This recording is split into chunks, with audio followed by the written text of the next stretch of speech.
Phone చేసిన వెంటనే వచ్చినందుకు మీ అందరికీ చాలా థ్యాంక్స్ రా. మిమ్మల్ని అందరినీ ఈడ పిలవడానికి ఇంకో బలమైన కారణం ఉండాలి. నేను ఇక్కడికి ట్రాన్స్ఫర్ అయ్యి వచ్చాక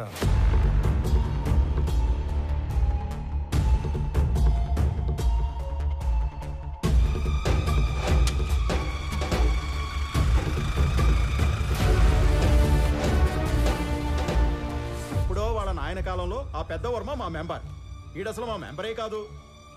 పండి పండి. ఎవడో మాల్ తోలేవాడి గురించి మమ్మల్ని అడిగితే మేమేం చెప్తాం? మాలంటే రకరకాలు ఉంటాయి సార్, అవన్నీ మాకు తెలీదు.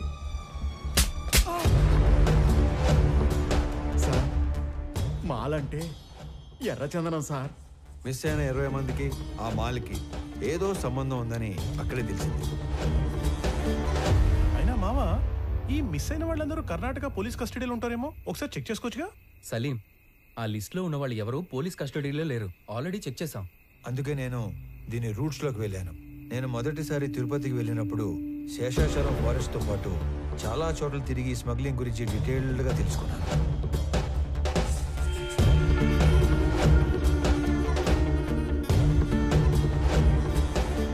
ఈ టోటల్ స్మగ్లింగ్ నెట్వర్క్ లో మొత్తం 5 లేయర్స్ ఉంటాయి. Number 1 wood cutters. వీళ్ళు పేద లేబర్, ఎక్కడో తమిళనాడులోని తిరువనమలై దగ్గర ఉన్న జవాదుమలై ప్రాంతం నుంచి వస్తారు. Second loaders. వీళ్ళు శేషాచలం ఏరియాలో లోకల్ వాళ్ళు, సీక్రెట్ లొకేషన్ కి వుడ్ని చేరుస్తారు. Third keepers. వీళ్ళు కూడా లోకల్ వాళ్లే, సీక్రెట్ లొకేషన్స్ లో ఎర్ర చందనాన్ని కొన్ని రోజుల పాటు దాస్తారు. చిన్న మొక్కైనా సరే నీళ్ళలో వేస్తే మునిగిపోయే గుణం ఉన్న ఈ ఎర్ర కొయ్యని ఒక్కోసారి నెలల కొద్దీ చెరువుల్లో కుంటల్లో దాచి ఉంచి కాపాడతారు. Fourth transporters. వర్మ లాంటి వాళ్ళు సీక్రెట్ లొకేషన్ నుంచి పోర్టు దాకా చేరవేస్తారు. Fifth exporters. వీళ్ళ కంపెనీల పేర్ల మీద ఎర్ర చందనాన్ని గ్రానైట్, ఫుడ్ లేదా టొబాకో పేరుతో ఎక్స్పోర్ట్ చేస్తారు. పెద్దగా రిస్క్ లేని పని చేసే ట్రాన్స్పోర్టర్స్ మొత్తం ఇప్పుడు మిస్ అవ్వడమే ఒక పెద్ద మిస్టరీగా ఉంది. ఈ 5 లేయర్లు కాకుండా వీళ్ళందరి పైన ఒక కింగ్ పిన్ ఉంటాడు. వాడుక భాషలో వాడినే డాన్ అంటారు. ఈసారి 12 కంటైనర్ల ఎర్ర చందనం, దాన్ని తీసుకెళ్తున్న మనుషులు మిస్ అయ్యారు కాబట్టి నా అంచనా ప్రకారం వాళ్ళ మనుషులు కూడా వెతుకుతూనే ఉండాలి. ఈ కేసుని క్రాక్ చేయడానికి మీకు తెలిసింది చెప్పండి, చేయగలిగింది చేయండి. మీ అందరికీ తెలుసు నేను మైసూర్ దూరదర్శన్లో పనిచేస్తున్నానని. మంగళూరు పోర్ట్ ఏజెంట్ల ఇన్ఫర్మేషన్ మా దగ్గర ఉంది. ఈ ఎర్రచందనం స్మగ్లింగ్ మీద మేం డాక్యుమెంటరీ చేసినప్పుడు ఇదంతా గ్యాదర్ చేశాం. నీకేమైనా కాంటాక్ట్ తెలుసా? మైసూర్ ఫోన్ చేసి రేపే కొలీగ్ దగ్గర కాంటాక్ట్ తీసుకుంటా.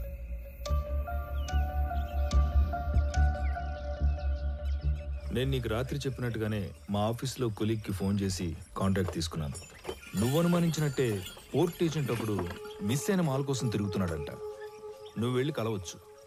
సరే మరి నేను వస్తా. అలాగే.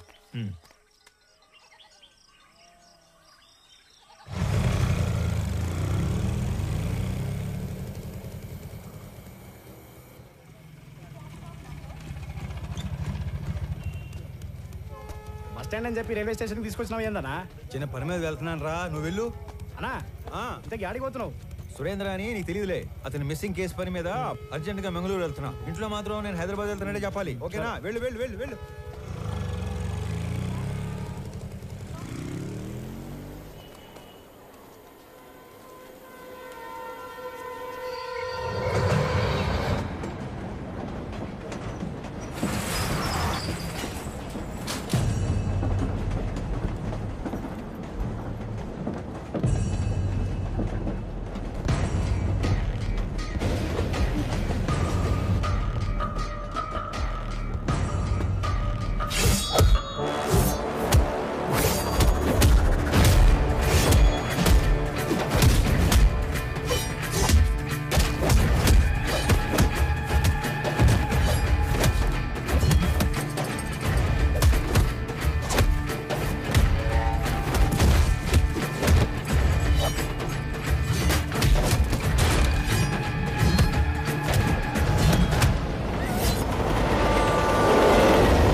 ఆపరా.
బిడ్డ చురుగ్గా ఉండే కుర్రోడు. తల్లి అంత అయిపోయిళ్ళ అదిగో వాడేనమ్మా ఇట్టా నా బిడ్డ తీసుకుపోయినాడు. ఇదిగో ముఖం కూడా చూడడానికి లేకుండా కట్లు తెచ్చి పట్టేసినాడు. రామారావు, పోతావురా నువ్వు? నాశనం అయిపోతావు, సర్వనాశనం అయిపోతావు, పట్లు కట్టుకుపోతావు, దొంగ పట్లు పోతావు.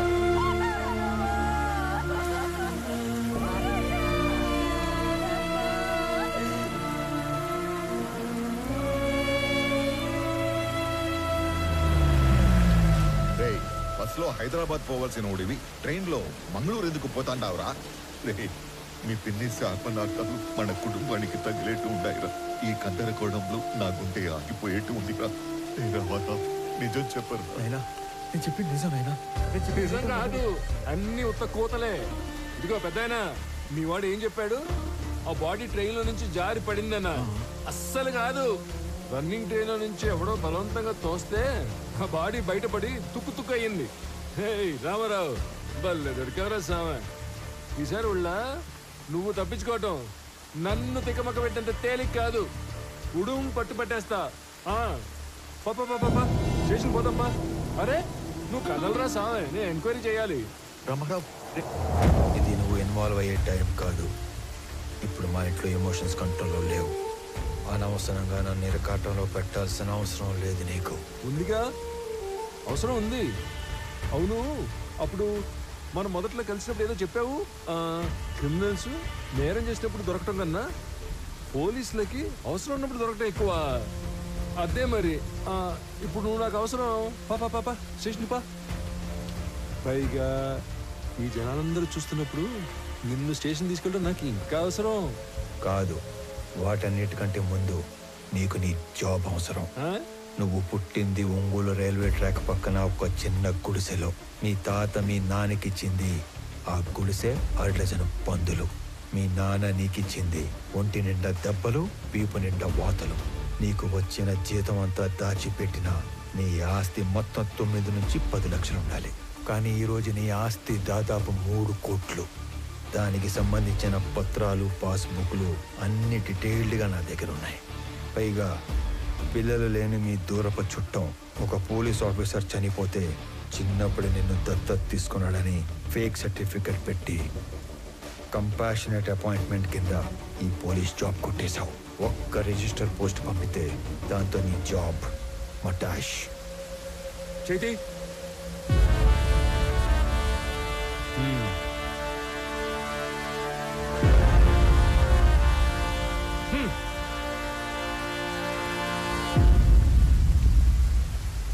ఏందిరా, ఆ పోలీసు ఎంత బలంగా వచ్చినాడో అంతే భయంతో పోయినాడు. ఏం చెప్పి భయపెట్టినావురా? అసలు ఏం చేస్తున్నావు నువ్వు? అనంత వాళ్ళు ఈ మధ్య ఆస్తులు ఏమైనా కొన్నారా? ఎక్కువ డబ్బు వాళ్ళ చేతులు మారడం ఏమైనా చూసావా? నేనేం అడుగుతాంటాను, నువ్వేం అడుగుతాంటావు? రే, తండ్రి అయ్యుండి ఈ వయసు తండ్రితో అబద్ధం చెప్పకూడదురా. నేనే అబద్ధం అనలేదు నాయనా. నేను ఎక్కువ బాధ పెట్టకూడదని నిజాన్ని దాచాను.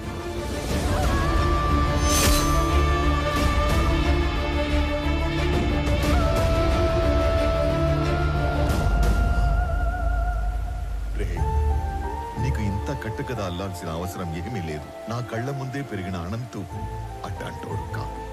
ఈ రెండింటిలో ఏదో ఒకటి అబద్ధం. కానీ నమ్మటానికి మనసు ఒప్పుకోవడం లేదురా. పరాయ వాళ్ళు తప్పు చేస్తే ఒప్పుకోవటం, మన వాళ్ళు తప్పు చేస్తే ఒప్పుకోకపోవటం హిపోక్రసీ నాయనా. నాయనా, నీకు దండం పెడతాను.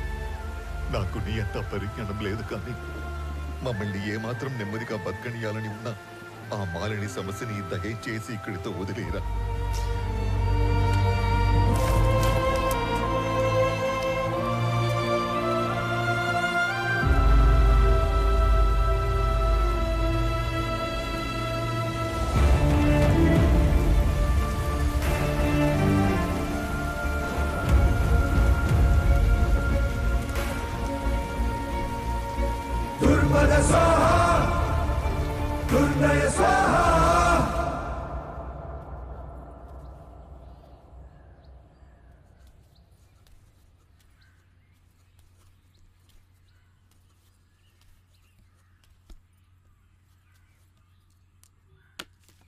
రామారావు, మీ నాయన బొత్తిగా డీలా పడిపోయినాడ్రా. ఎక్కడ కూర్చుంటే ఆడ్నే ఏదో ఆలోచనలోకి పోతుండాడు. ఆయన ఒక్కడే కాదు, ఈ పిచ్చి పిల్ల కూడా. నీకేమీ చెప్పలేక, చెప్పకుండా ఉండలేక అక్కడ అమ్మ నాన్నల దగ్గర ఏడుస్తా, ఏడకొచ్చి నవ్వుతూ తిరగలేక సతమతమైపోతా ఉండదు పాపం. నువ్వే ఏదో ఒకటి చేసి మమ్మల్ని మామూలు మనుషుల్ని చెయ్యాలరా. మహాలక్ష్మి, సమస్య తేలిగ్గా ఉన్నప్పుడు నెత్తిన పెట్టుకోవటం, అది కొంచెం పెద్దదైనప్పుడు వదిలేయటం నాకు చేత కాదు. పోతా పోతా అనంత ఎన్నో ప్రశ్నలు వదిలిపెట్టిపోయినాడు. వాటన్నిటికీ సమాధానం వెతకాలిగా మహాలక్ష్మి.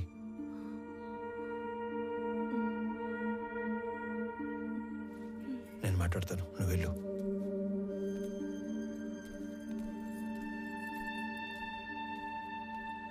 నందిని,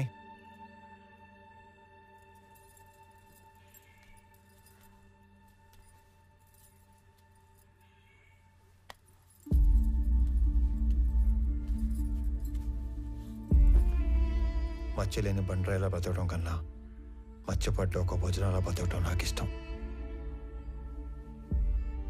నా కోసం ఇంకొన్ని రోజులు ఉపయోగపట్టు, అన్ని సర్దుకుంటాయి.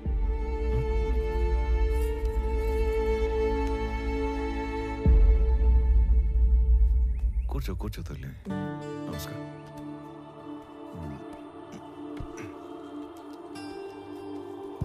అయ్యా, మనవరాలు మనసు మరిచి తీసుకొచ్చింది.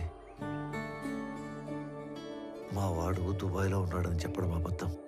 అసలు నిజం ఏంటంటే పరువు పోతని ఎవరికి చెప్పుకోలేక బిడ్డమయ్యాడో సరిగ్గా వెతకడమే మానేశాను.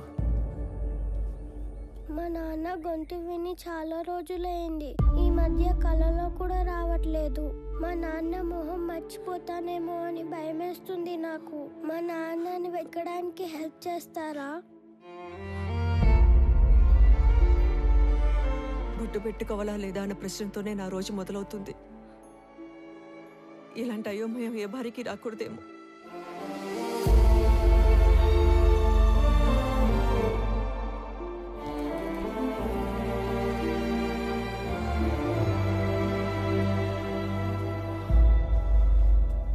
నా కొడుకు వయసు ఉంటుంది నీకు. ఇవి చేతులు కాదు, కళ్ళు అనుకో. అయ్యో, తండ్రి లాంటి వారు, బాధపడకండి. బాధపడకుండా ఎట్టా ఉంటారా? నువ్వు చెప్పినప్పుడు ఆ బాధ ఎందో నాకు అర్థం కాలేదు. ఇప్పుడు అర్థం అవుతా ఉండాలి. ఇది వాళ్ళ ఇంటి సమస్య మాత్రమే కాదు, మన ఇంటి సమస్య కూడా. దీనికో ముగింపు మొదలుపెట్టు. ఎవరడ్డం వచ్చినా, చివరికి నేను అడ్డం వచ్చినా కూడా దీని అంతు తేల్చే వరకు వదలొద్దు.